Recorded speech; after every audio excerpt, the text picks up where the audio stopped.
Good morning Telangana power 5 TV. Welcome to.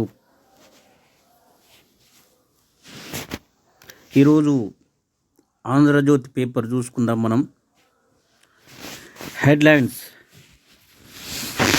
చూసుకున్నట్లయితే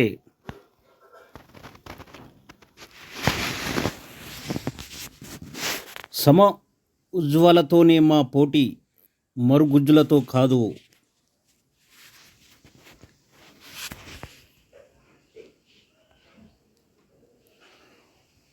పోటీ అంటే సమ ఉజ్వలతో ఉంటుంది, రాజకీయ మరుగుజ్జులతో కాదు. చావు నోట్లో తలపెట్టి తెలంగాణ తెచ్చిన కేసీఆర్ ఒకవైపు, రాజీనామా చేయమంటే పారిపోయిన కిషన్ రెడ్డి ఇంకోవైపు, ఓటుకు నోటు కేసులో అడ్డంగా దొరికిన రేవంత్ రెడ్డి మరోవైపు. వీళ్ళు బీఆర్ఎస్కు పోటీ. కేసీఆర్ ముందు వారు రాజకీయ మరుగుజ్జులు,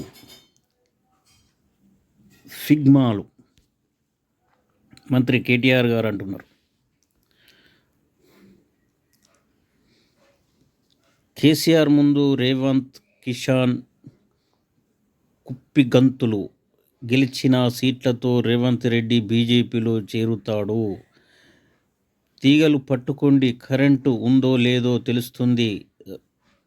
రైతుల ఆదాయాన్ని మోదీ డబుల్ చేశారా? హైదరాబాద్లో మరో 1,00,000 డబుల్ బెడ్రూమ్ ఇండ్లు, 24 గంటల నీటి సరఫరా, నా కల నెరవేరుస్తాం. కాంగ్రెస్వి దింపుడు కళ్ళం గ్యారంటీలు, కేటీఆర్.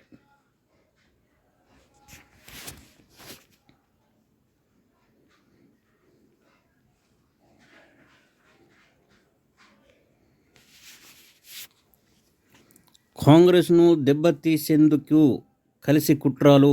2014 నుంచి బీజేపీ బీఆర్ఎస్లు ఫెవికాల్ బంధం.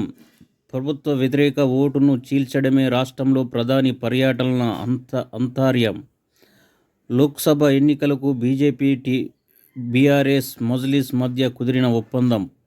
2018లో కూడా ప్రగతి భవన్ వేదికగా కేసీఆర్ బీజేపీ నేతల కుట్ర. హంగ్ అసెంబ్లీ ఏర్పడితే టీఆర్ఎస్కు మద్దతిస్తామని నాడు లక్ష్మణ్ అన్నారు. బీజేపీ సీఎంల కంటే కేసీఆరే ప్రధాని మోదీని ఎక్కువగా పొగుడుతారు. 6 గ్యారెంటీలతో ప్రజల చూపు కాంగ్రెస్ వైపు. టీపీసీసీ అధ్యక్షుడు రేవంత్ బిఎల్ సంతోష్ను అరెస్టు చేసే దమ్ముందా? కేసీఆర్ను ప్రశ్నిస్తూ రేవంత్ ట్వీట్. హైదరాబాద్ న్యూస్.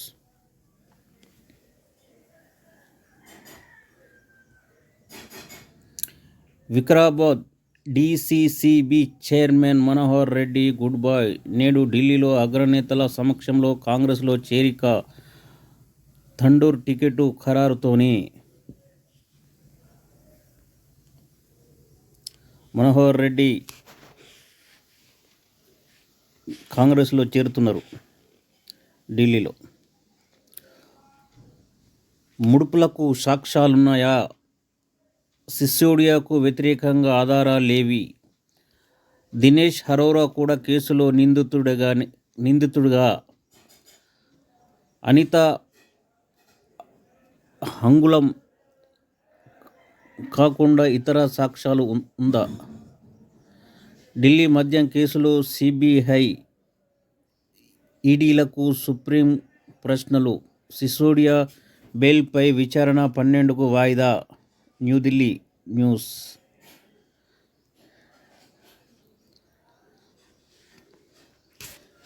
27 కోట్లతో ఏం సంబంధం?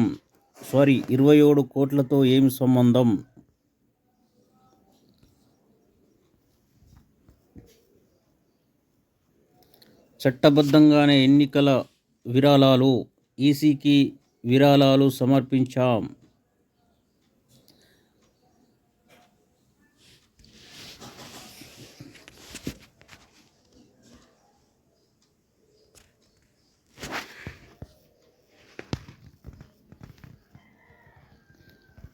చట్టబద్ధంగానే ఎన్నికల విరాళాలు ఈసీకి వివరాలు సమర్పించాం. 6 నెలల కిందటే సిఐడి డౌన్లోడ్ చేసింది. బాబుపై ఆరోపణలే తప్పు, ఆధారాలు లేవు, కస్టడీలో చెప్పింది సిఐడి రాయలేదు. బాబు తరపు న్యాయవాది దుబ్బే వెల్లడి. మళ్ళీ కస్టడీకి ఇవ్వండి ఏఏజీ. బాబు బెయిల్ కస్టడీ పిటిషన్పై ఏసీబీ కోర్టు విచారణ నేటికి వాయిదా. రిమాండ్ 19 దాకా పొడిగింపు.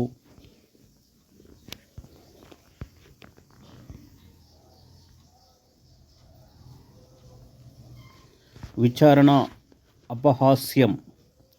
సిఐడి, ఈడీజీ, ఏఏజీ తీర్పుపై చంద్రబాబు తరపు లాయర్లు ఆక్షేపణ.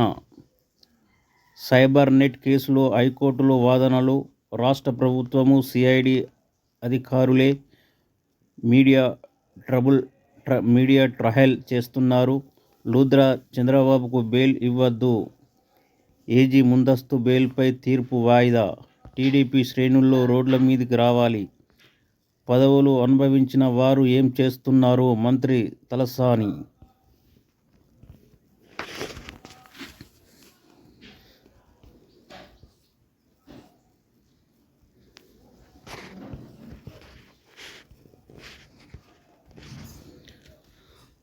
నార్వే రచయిత జాన్ ఫౌసెకు సాహిత్య నోబెల్, నాటక గద్య రచయితగా ప్రసిద్ధుడు. వివిధ ప్రక్రియల్లో 40కి పైగా రచనలు. నోరు విప్పి చెప్పలేని ఎన్నో విషయాలకు గొంతుగా మారిన ఫౌసె కలం కమిటీ ప్రశంస.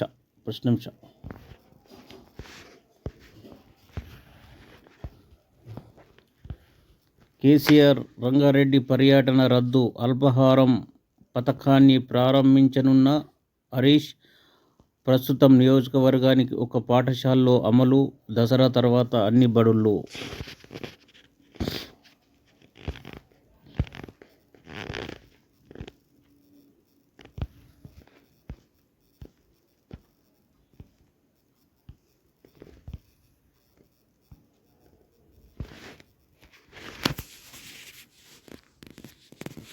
సి విజిల్తో గంటన్నరలో చర్యలు.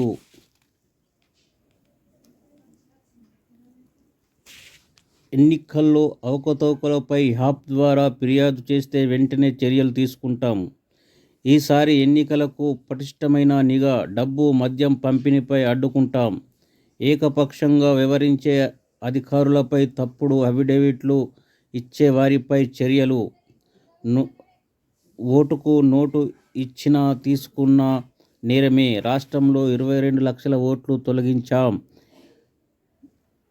సిఇసి రాజీవ్ కుమార్ వెల్లడి. 2-3 రోజుల్లో ఎన్నికల షెడ్యూల్ విడుదల. దీనికి సంబంధించిన 14 పేజీలు ఉన్నాయి. ఓకే.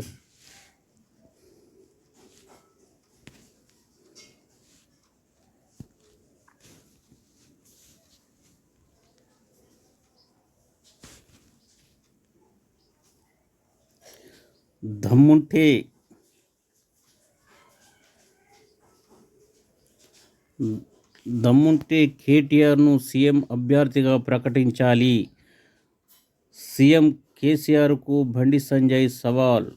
కేటీఆర్కున్న అర్హత ముఖ్యమంత్రి కొడుకు కావడమేనని వ్యాఖ్య. లేకుంటే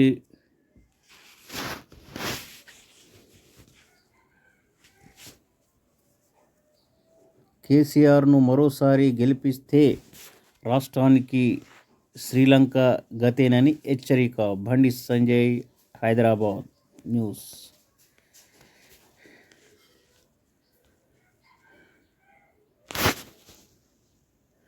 సింగరేణి ఎన్నికలపై స్టే. హైకోర్టు నిరాకరణ. ఎన్నికల వాయిదాకు యాజమాన్యం వాదనలు అసెంబ్లీ తర్వాతే నెలలోపే నిర్వహిస్తామని విజ్ఞప్తి. జోక్యానికి నిరాకరించిన డివిజిన్ బెంచ్. ఎన్నికల యాజమాన్యం, రాష్ట్ర ప్రభుత్వము సహకరించడం లేదన్న కేంద్ర ప్రతినిధి. వరంగల్.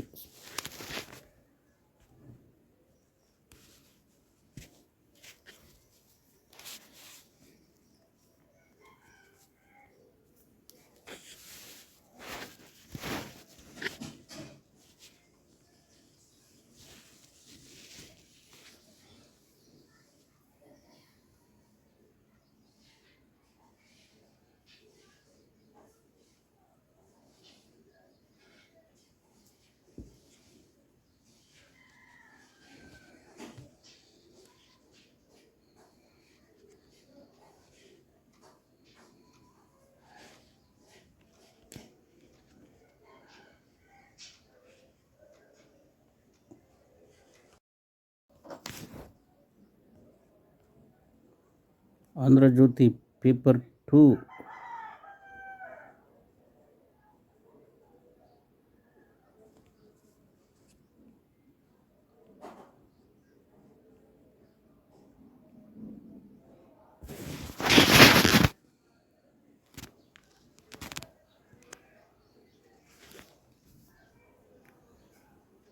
ముడుపులకు సాక్ష్యాలున్నాయా?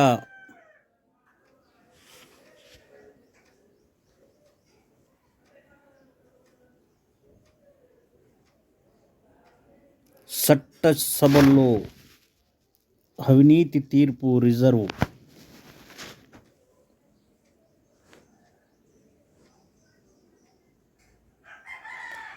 ఆధారాలున్నాయా? దినేష్ అరోరా కూడా ఈ కేసులో నిందితుడే కదా?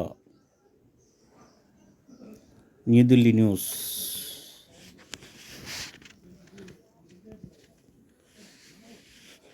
జుమ్లాబాయ్ versus Raavan. New Delhi news.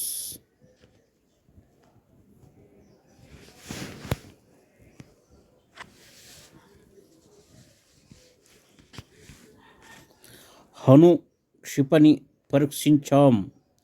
New Delhi news. Putin Russia అధ్యక్షుడు అంటున్నాడు.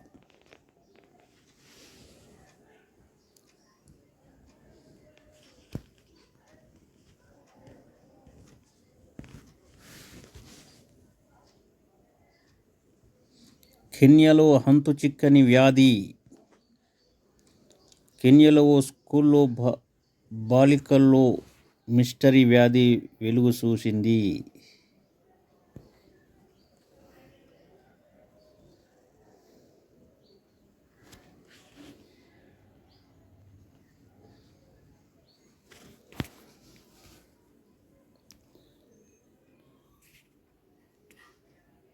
ప్రపంచ కప్ టోర్నీతో భారత్ ఎకానమీ 22,000 కోట్లు లబ్ధి. బీఓబీ ఆర్థికవేత్తల అంచనా. న్యూఢిల్లీ. క్రికెట్ ప్రపంచ కప్తో భారత్ ఆర్థిక వ్యవస్థ 18,000 కోట్ల నుంచి 22,000 కోట్ల వరకు లబ్ధి చేకూరుతుందని బ్యాంక్ ఆఫ్ బరోడా బీఓబీ ఆర్థికవేత్తలు అంచనా వేశారు. 4 ఏళ్లకు ఒకసారి నిర్వహించే వరల్డ్ కప్ టోర్నమెంట్ ఈసారి భారత్లో జరగనుంది. ప్రపంచ కప్కు భారత్ వేదిక కావడం 2011 తర్వాత మళ్ళీ ఇదే మొదటిసారి. గురువారం ప్రారంభమైన మ్యాచ్లు నవంబర్ 19 వరకు కొనసాగుతాయి. దేశంలో 10 నగరాల్లో ఈ మ్యాచ్లు జరుగుతున్నాయి. దాంతో పర్యాటక, ఆతిథ్య రంగాలకు ప్రాధాన్యంగా లబ్ధి చేకూరుతుందని, మ్యాచ్లు జరిగే నగరాలకు విదేశీయులు, విదేశీ పర్యటనలు భారీ సంఖ్యలో ప్రయాణిస్తారని బీఓబీ ఆర్థికవేత్తలు జహ్నవి ప్రభాకర్, అతిథి గుప్తా పేర్కొన్నారు. పండుగ సీజన్లో ఈ టోర్నీ జరుగుతుండడంతో రిటైల్ రంగానికి కూడా ప్రయోగకరం కానుందని, కేంద్ర ప్రభుత్వానికి పరోక్ష పన్నుల ఆదాయం మరింత పుంజుకుంటుందన్నారు. అయితే ఈ కాలానికి విమాన ఛార్జీలు, హోటళ్లు, గదులు అద్దెలు పెరగడంతో అక్టోబర్, నవంబర్లో ద్రవ్యోల్బణం కూడా 0.15% నుంచి 0.25% పెరగవచ్చని ఆర్థికవేత్తలు అంచనా వేశారు.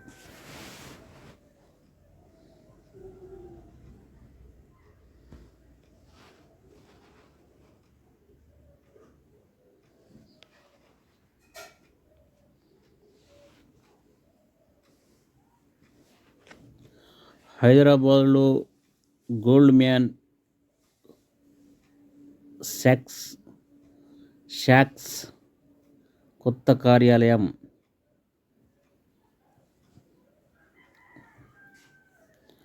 2,500 మంది నిపుణులకు సదుపాయం.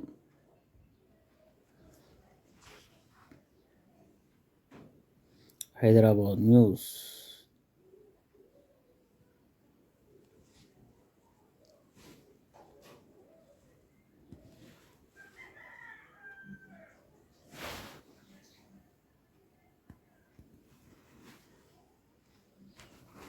రెండేళ్లలో 1.75 లక్షల కోట్ల దేశీయ రక్షణ ఉత్పత్తులు. Midhani CMD SK Zhu.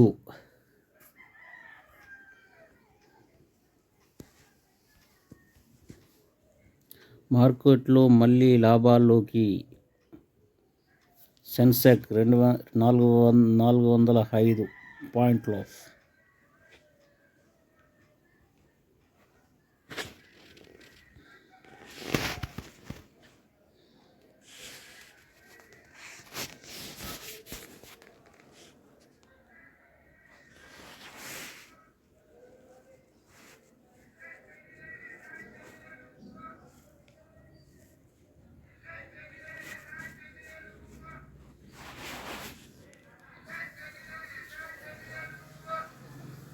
నేడే ఆర్బీఐ పాలసీ. ముంబై. జాతీయ reserve bank RBI governor Shaktikant Das శుక్రవారం ఉదయం ప్రస్తుత ఆర్థిక సంవత్సరానికి 4వ ద్వైమాసిక ద్రవ్య పరపతి విధానం ప్రకటించనున్నారు. బుధవారం ఆర్బీఐ ద్రవ్య విధాన కమిటీ ఎంపీసీ దాస్ అధ్యక్షతన 3 రోజుల సమీక్ష సమావేశాలు ప్రారంభించింది. ప్రస్తుత ఆర్థిక స్థితితో పాటు దేశీయ ఆర్థిక వ్యవస్థపై అంతర్జాతీయ పరిణామాల ప్రభావం, దేశంలో ద్రవ్యోల్బణ పరిస్థితులు, వృద్ధి ధోరణులు వంటి వాటిపై లోతుగా సమీక్షించిన అనంతరం ఈ విధానం వెలువరించనున్నారు. ముంబై న్యూస్.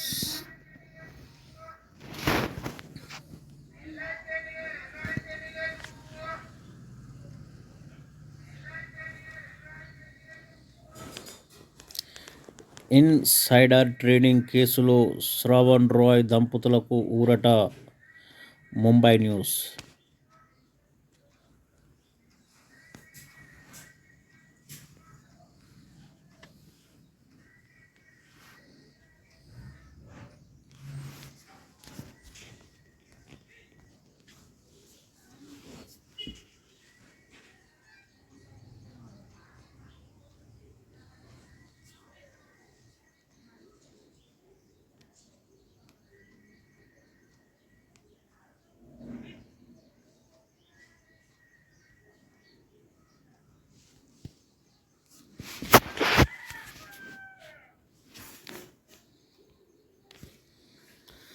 పసుపు బోర్డు నోటిఫికేషన్ జారీ.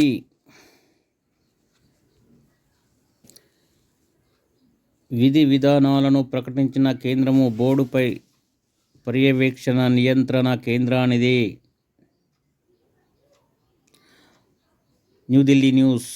తెలంగాణలో జాతీయ పసుపు బోర్డు ఏర్పాటుకు కేంద్రం నోటిఫికేషన్ జారీ చేసింది. ఇటీవల మహబూబ్నగర్ సభలో ప్రధాని నరేంద్ర మోదీ బోర్డు ఏర్పాటు చేస్తామని ప్రకటించిన నేపథ్యంలో ఆ మేరకు కేంద్ర మంత్రివర్గము ఆమోదముద్ర వేసిన సంగతి తెలిసిందే. ఈ కార్యక్రమంలో గురువారం కేంద్ర వాణిజ్య పరిశ్రమల శాఖ గెజిట్ నోటిఫికేషన్ జారీ చేసింది. అంతర్జాతీయ మార్కెట్లో పసుపు వినియోగంపై అవగాహన కల్పించడం, నూతన ఉత్పత్తుల అభివృద్ధి, మార్కెట్ పరిశోధనలు, ఎగుమతులకు మౌలిక సదుపాయాల కల్పన, సప్లై చైన్ నిర్వహణ, నాణ్యత, వైద్య రంగంలో పసుపు వాడకంపై పరిశోధనలను ప్రోత్సహించడం వంటివి బోర్డు నిర్వహిస్తుందని ఆ శాఖ నోటిఫికేషన్లో పేర్కొంది. ఆదే ఆదేశాలకు అనుగుణంగా కేంద్ర ఆమోదానికి బోర్డు వార్షిక ప్రణాళిక రూపొందించాల్సి ఉంటుంది. అవసరమైన మేరకు కేంద్రము నిధులు ఇస్తుందని వెల్లడించింది. బోర్డుపై పర్యవేక్షణ, నియంత్రణ పూర్తిగా కేంద్ర ప్రభుత్వం చేతిలో ఉంటుందని తేల్చి చెప్పింది. బోర్డులో ఎవరుంటారంటే ఇక పసుపు బోర్డులో చైర్పర్సన్తో పాటు కేంద్ర వాణిజ్య, వ్యవసాయ, ఆయుష్,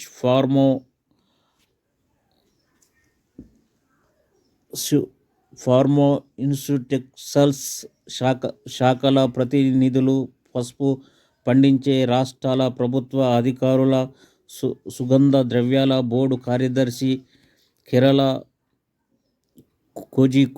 కోజికోడ్లోని Indian institute of sciences research director, గోవాటి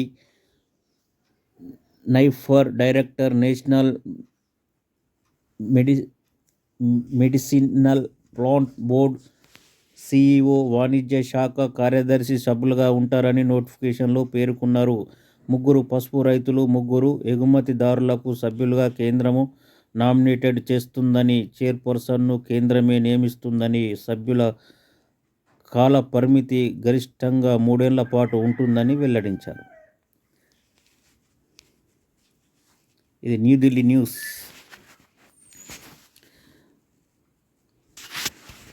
గిరిజన యూనివర్సిటీ తెలంగాణ యువతకు గేమ్ చేంజర్. పసుపు బోర్డుతో కోట్లాది మంది రైతులకు లబ్ధి. ప్రధాని. న్యూఢిల్లీ న్యూస్.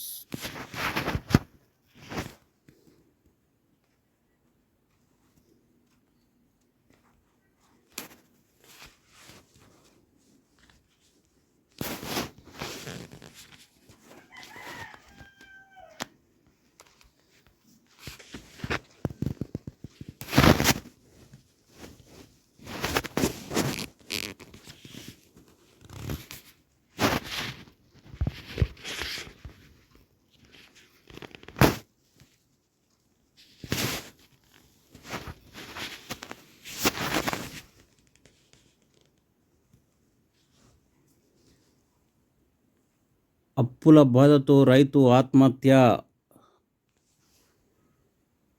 ముస్తాబాద్.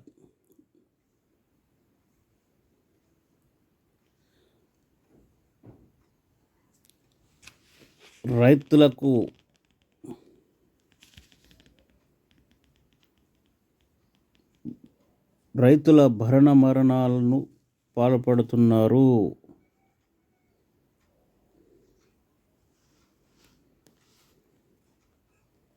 ముస్తాబాద్. అక్టోబర్ 5. పంటల సాగుకు, ఇంటి నిర్మాణానికి చేసిన అప్పులు తీర్చే మార్గము కనిపించక ఓ రైతు మరణానికి పాల్పడ్డాడు. ఈ సంఘటన రాజన్న సిరిసిల్ల జిల్లా ముస్తాబాద్ మండలం కేంద్రంలోని జరిగింది. రైతు కత్తుల దేవయ్య 38 తనకున్న 2.5 ఎకరాల్లో వివిధ పంటలు సాగు చేస్తూ కుటుంబాన్ని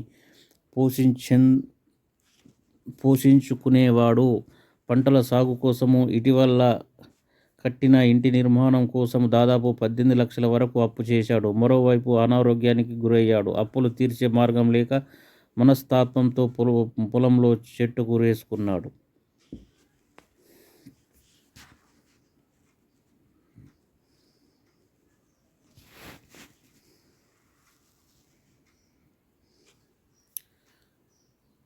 సాగునీరు, విద్యుత్ కోసము నినదించిన రైతన్న. సూర్యాపేట జిల్లాలో పలు రహదారులు, సబ్స్టేషన్ల వద్ద ఆందోళనలు.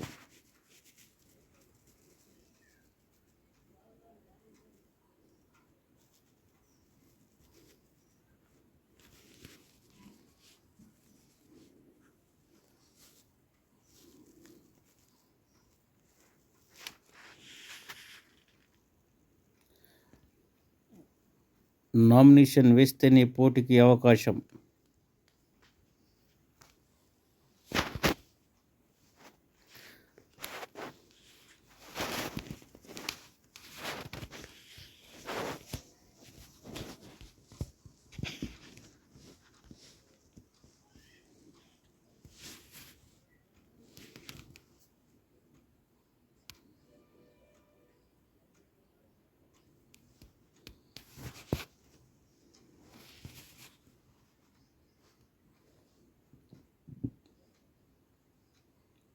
నష్టపోయిన తెలంగాణకు న్యాయం జరిగేనా?